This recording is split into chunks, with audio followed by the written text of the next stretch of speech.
আপনারা চাঁদাবাজি নিয়ে বয়ান দিতে কে কইছে? কমিটির কেউ কইছে? না না, কমিটির কেউ বলে নাই, আমিই বয়ান দিয়েছি। রোজা, নামাজ, হজ, যাকাত এত কিছু থাকতে আপনি চাঁদাবাজি নিয়ে বয়ান দিচ্ছেন কেন?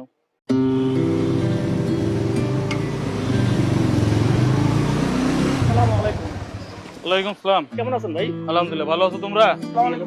আসসালাম। ভালো আছেন? হ্যাঁ। এই, কি অবস্থা?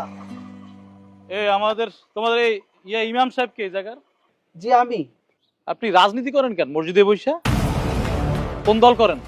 আমি কোনো দলের সাথে যুক্ত নই, আর আমি তো কোনো মসজিদে রাজনীতি করি না। রাজনীতি করেন না, আমাকে ধুনু ফুনু বুঝান। আপনি গত জুমায় কি বয়ান দিচ্ছেন? গত জুমায় মানুষের সম্পদ আত্মসাৎ, চাঁদাবাজি সংক্রান্ত আর ইসলামের বিধান এবং বিচার এসব নিয়ে। আপনারা চাঁদাবাজি নিয়ে বয়ান দিতে কে কইছে? কমিটির কেউ কইছে? না না, কমিটির কেউ বলেন, আমিই বয়ান দিয়েছি। আপনি নিজেই বয়ান দিচ্ছেন? জি। রোজা, নামাজ, হজ, যাকাত এত কিছু থাকতে আপনি চাঁদাবাজি নিয়ে বয়ান দিচ্ছেন কেন?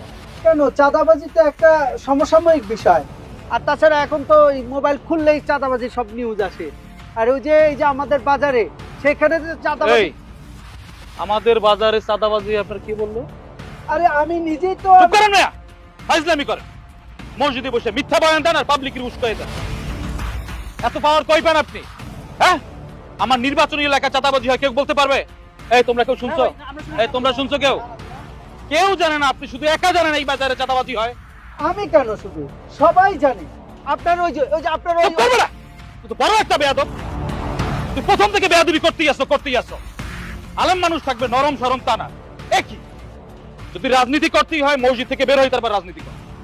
হক কথা বললে, কোরআনের কথা বললে যদি রাজনীতি হয়, বেয়াদবি হয়, তাহলে আমি রাজনীতিবিদ, আমি বেয়াদব। তুই আসলেই একটা বেয়াদব। আর তোর মতো বেয়াদব রে কিভাবে শায়েস্তা করতে হয় এটা আমার জানা আছে। 5ই আগস্টের পর তোমাকে পাংখা গজাই গেছে না? এই ছেলে, ইমাম সাহেব মাপ চাবে। আর এতক্ষণ তোমরাই বেয়াদবি করছিল মিয়া। মাপ তো তোমাদের চাওয়া উচিত। আপনার ছেলে ইমামতি কেমনে করে দেখালো মো। এই থাম। চাচা, এইবার বুঝলাম ইমাম সাহেব এত সাহস কই পায়। এই সাহস কই পায় মানে? এটা কোন ধরনের কথা? হ্যাঁ, ইমাম শব্দের অর্থ হলো নেতা। নেতায় যদি সাহস করে কথাই না বলতে পারে তাহলে কিসের নেতা আর কিসের ইমাম? হ্যাঁ, প্রথম থেকে চুপ ছিলাম, কিচ্ছু কই নাই, কারণ আমাদের নেতা কথা বলতেছিল। চাচা, হুজুরের নেতা বানাই ফেলাইলেন। যাদের যোগ্যতা আছে, সততা আছে, তাদের তো নেতা বানানো উচিত, তাই না? বুঝছি চাচা, বাতাস কোন দিক দিয়ে কোন দিকে যায়।